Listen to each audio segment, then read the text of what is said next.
Hi everyone, my name is Mark Samudre, and I'm excited to be here with you today to take you through the last of our ECHO series, which focuses on self-monitoring to evaluate changes in teacher behavior. Our objectives today are twofold. First, we'll be discussing feasible ways to assess teacher implementation of classroom behavior plans and discrete teacher behaviors, which is going to take us right into our discussion on self-monitoring.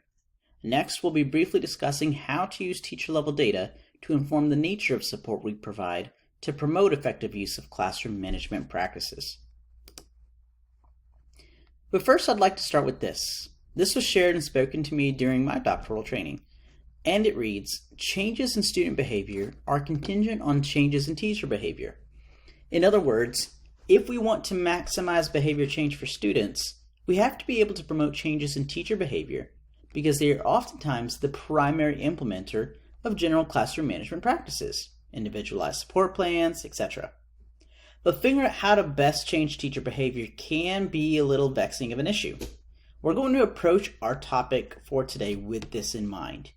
We use data to help us hone in on how best to support students.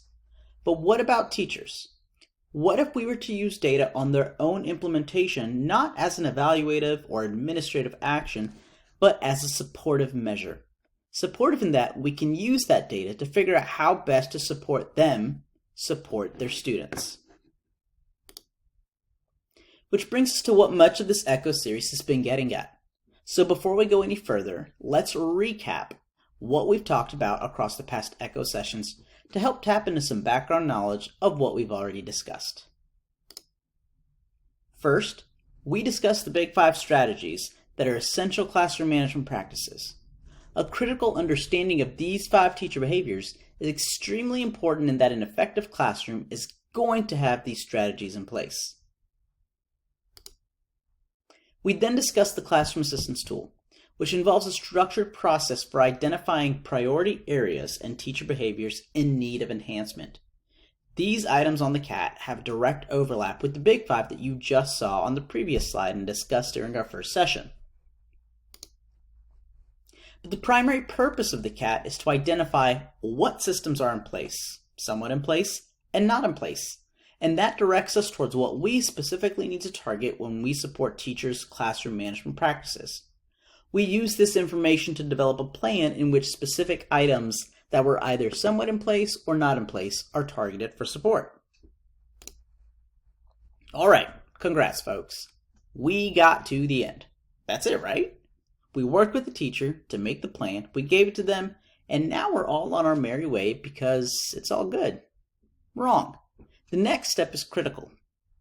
Oftentimes, we might use a data-driven process to evaluate changes in student behavior and adjust our support accordingly. But these approaches can be just as readily applied to teacher behavior. In other words, we can measure and review teachers' implementation of the plan that we developed as a result of the CAT to provide information on the following things.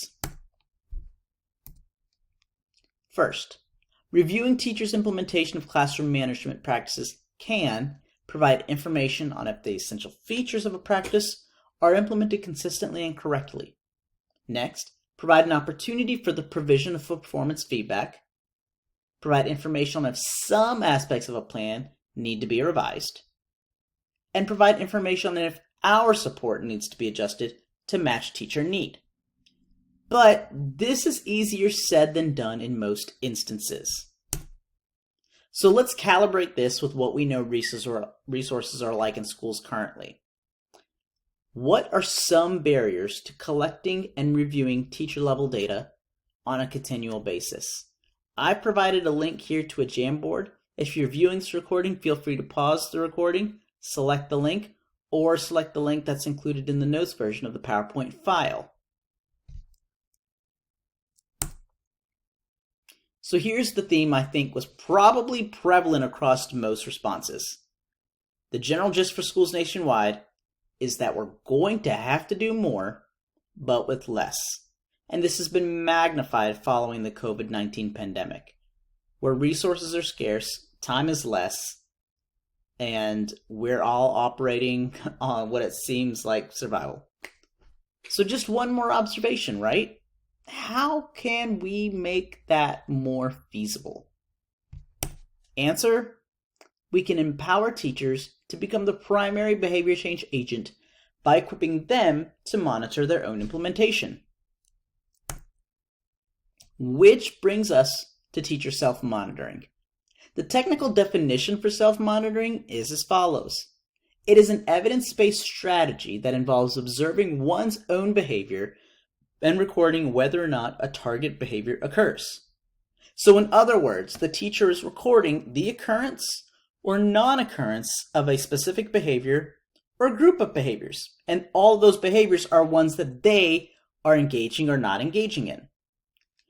So why are we discussing this as our focus for today? Well, simply put, it is a feasible alternative to conducting in-person observations.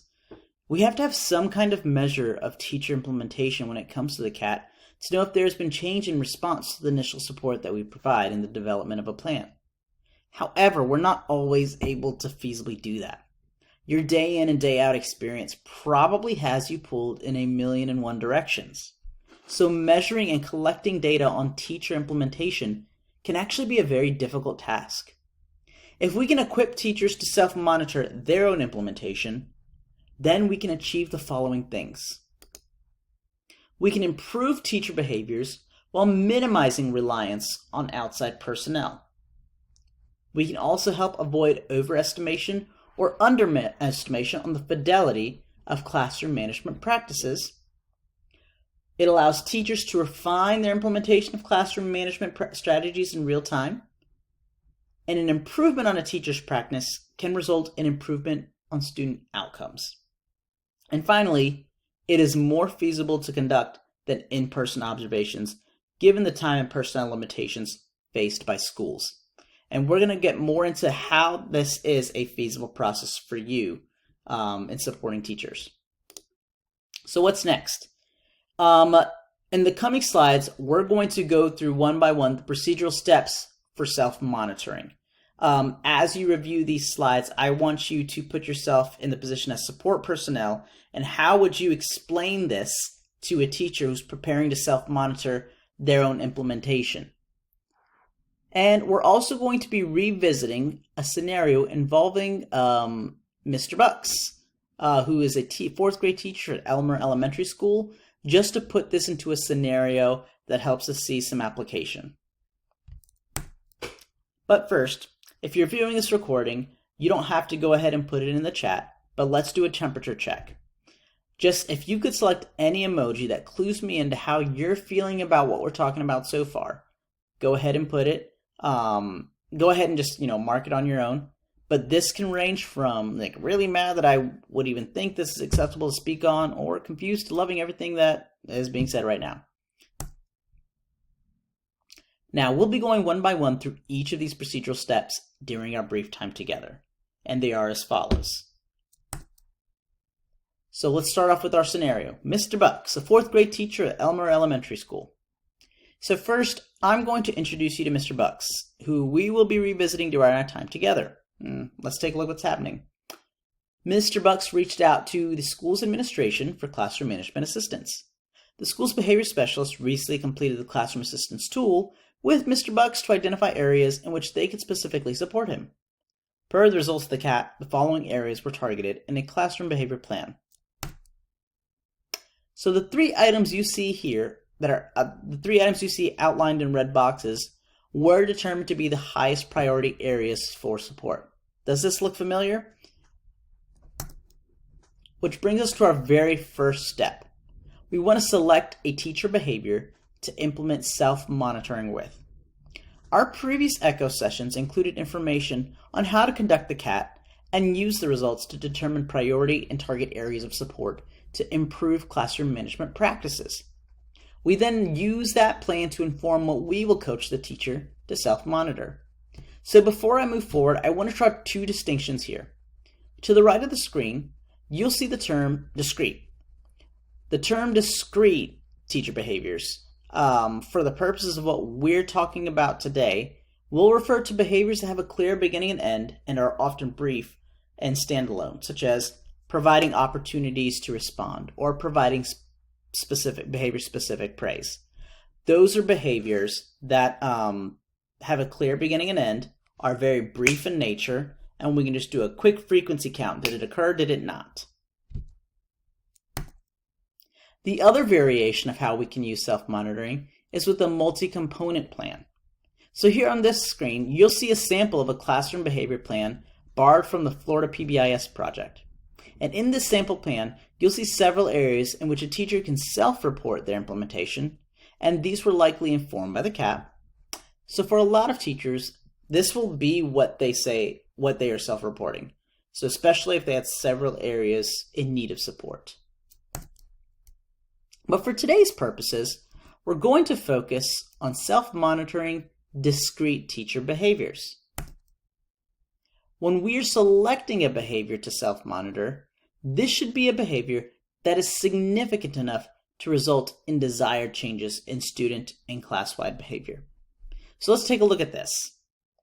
We hypothesize that if Mr. Bucks is able to increase behavior-specific praise statements made while decreasing the frequency of negative statements made, such as reprimands, then students will increase on-task behavior and decrease rates of disruptive behavior during instruction. So, let's go back to Mr. Bucks and read the scenario. Per results from the CAT, Mr. Bucks and the behavior specialist decided to target increasing specific behavioral praise and reduce negative statements to increase appropriate behaviors and on-task engagement. So,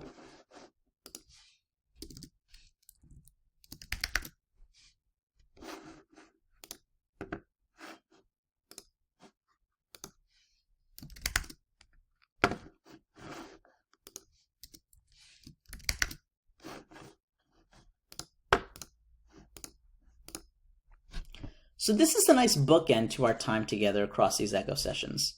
Dr. Shanahan started us off by talking about the importance of and practical ways for acknowledging appropriate student behavior. So this last session is going to focus on self-monitoring, a way to acknowledge appropriate student behavior, which is providing behavior-specific praise. So our next step in supporting teachers to self-monitor their own implementation is to provide the materials necessary for self-monitoring. So our main goal with this is to make it as easy as possible on them. To that end, I've provided a few examples of materials.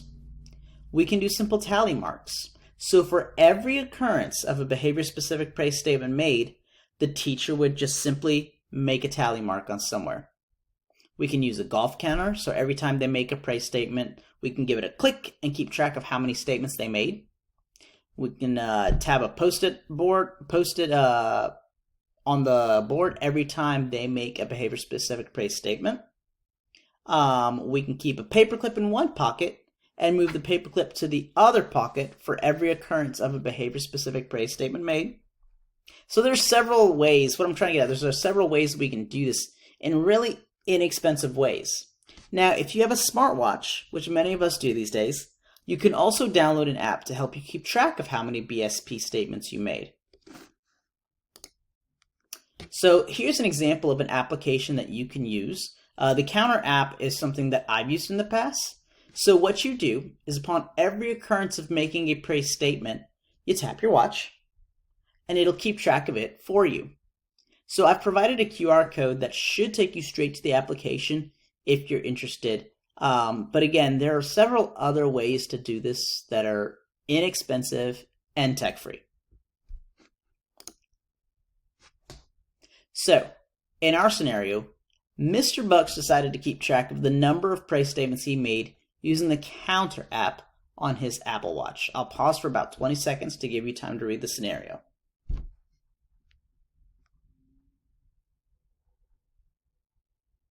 All right. So our next procedural step involves providing a supplementary cue to remind teachers to self-monitor. Now, teachers are going to need reminders. I need reminders to give reminders. But there are two pieces to this.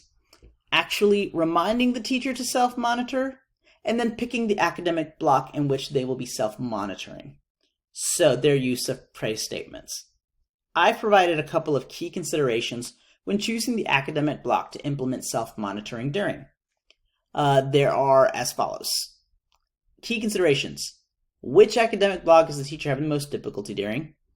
Is there an academic block in which student engagement is typically lower when compared to other blocks? And is there a block during which the teacher is implementing consequences for inappropriate behavior more than other blocks? And voice and choice. Giving the teacher autonomy in choosing when they would like to self-monitor their own use of praise statements made. One other key consideration is to also keep these initial self-monitoring sessions short. So, if an academic block is an hour and change, it might be best just to self-monitor for 30 minutes. As the teacher develops more comfort with it, then we can consider extending the self-monitoring period.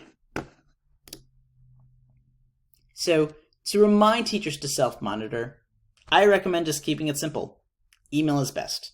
If we remind teachers to self-monitor via email, then we can also tap into the schedule send function so that the email automatically sends at the time that you want it to before the day actually escapes us.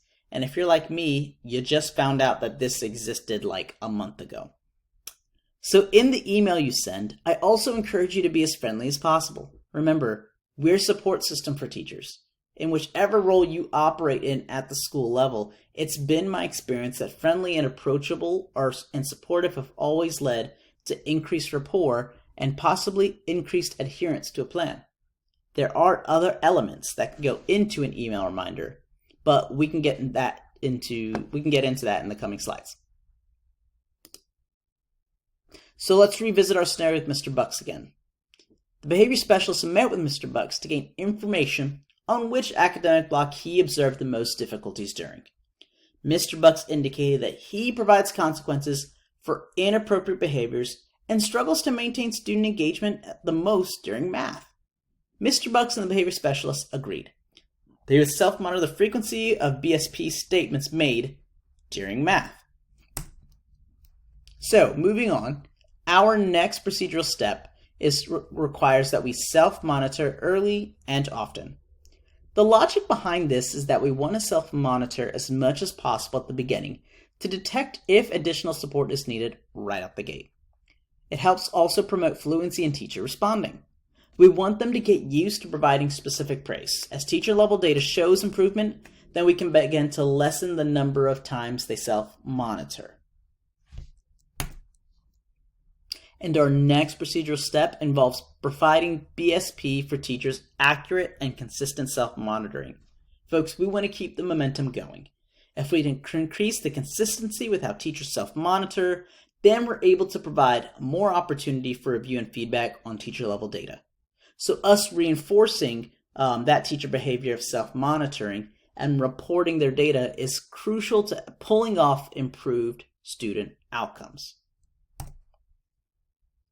Here's an example, practical example, of how we can easily embed behavior-specific praise in our email prompts. So this is the email reminder that we sent to remind teachers to self-monitor. We can couple this with when you see them in the hallway and sending a quick, "Hey, just wanted to say it again, you're doing a great job self-monitoring and implementing praise statements."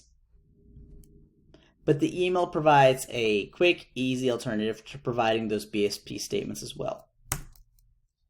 So, in terms of assessing accuracy of teacher self-monitoring, ironically, research actually suggests that this step might not be as necessary. However, if resources allow, here's some quick and easy steps for how to assess accuracy of teacher self-monitoring. For the sake of time, I'm not going to get too into this, but the recording is available for you. You can pause the screen, you can review these steps, and you can follow these in the event that you do want to assess teachers' accuracy. Now, let's shift gears a tad and talk about reviewing a teacher's data that they self-monitored and self-reported. Data is just data if we sit there and just review it with no actionable step taken because of it. So in that way, we strip the data of its essential purpose to determine responsiveness and inform our next step. I've said this earlier, we do the same thing for students, so why not for teachers? But an essential element to this practice is going to be to set a goal for teacher behavior change. we will always yo-yo right back to that goal to determine if progress is being made or not. In our focus, we'll talk about setting goals for teacher-provided behavior-specific praise statements. Now, because of our time allotment together, we won't have time to go into all of the details surrounding goal setting. So this is going to be a real fast crash course in 3 slides. But I've also provided a resource with the QR code on best practices for providing BSP, as well as some sample goals you could use. Now, research says we should always aim for a 4-to-1 ratio of praise to reprimand statements. Now, in practice, it might be difficult to provide instruction and keep track of your praise statements using a ratio. So another way to think of a goal could be based on the length of the time that you're self-monitoring for. So for example, if we're trying to provide at least one BSP statement on the average of every 3 minutes, then a 30-minute block would have a goal of at least 10 BSP statements made. So, naturally also in a 50-minute block, if we're trying to make it on the average of every 3 minutes, we'd aim for somewhere at least 16 BSP statements made. And for 60, we'd aim for 20. These are just general guidelines and examples of goals that you can implement with teachers in terms of increasing their praise statements.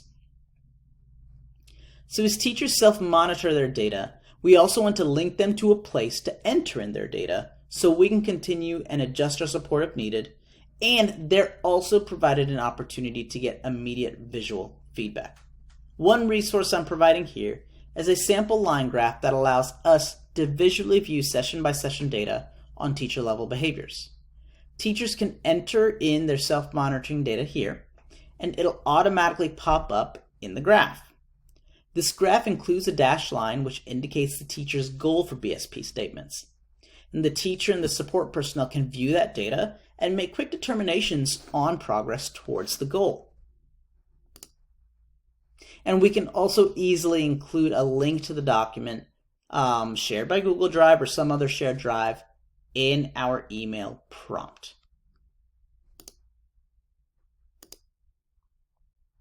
So some follow-up questions just to close out our time together. Following review of the data, we want to make sure our next step in supporting this teacher is aligned with what the data are telling us. Here are some basic recommendations for how we might make database decisions using teacher-level data. First, after a couple of sessions of self-monitoring, we refer back to their goal.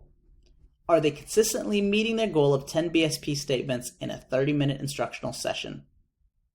If the answer is yes, then we make a plan to systematically decrease self-monitoring while continuing to review the data. In other words, the teacher wouldn't need to self-monitor their own implementation as much. But if the answer is no, then ask yourself if they're approaching the goal, like so we see an accelerating trend or a positive slope, and if they are, we would hang tight to see if improvement occurs, meaning they're not quite at their goal, but there is improvement. Or is there little to no change or a decrease in BSP statements? In other words, a decelerating trend or a negative slope, which would then lead us to self-monitor often or more while reviewing the graph of data with them.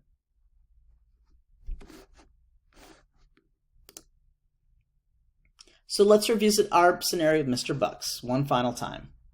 Mr. Bucks self-monitored the frequency of his BSP statements across 5 instructional sessions. His goal was at least 10 praise statements across 30-minute sessions, and at the end of the day, he entered in his self-monitoring data so both he and the behavior specialist could review it.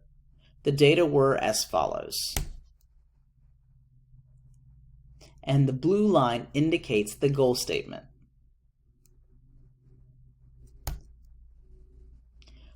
Now, we can also, if a teacher has a sample of classroom behavior plan and they're self-reporting percentage of steps implemented for the plan, then on that previous graph you just saw, we would adjust the axis title and set goal as a percentage.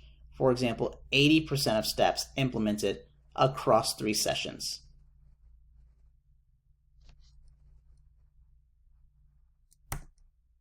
And that's all I have today. Thank you for listening to this presentation. I hope you found it resourceful, useful, Please do not hesitate to reach out if you have any questions or would like direct links to the resources provided. Thank you.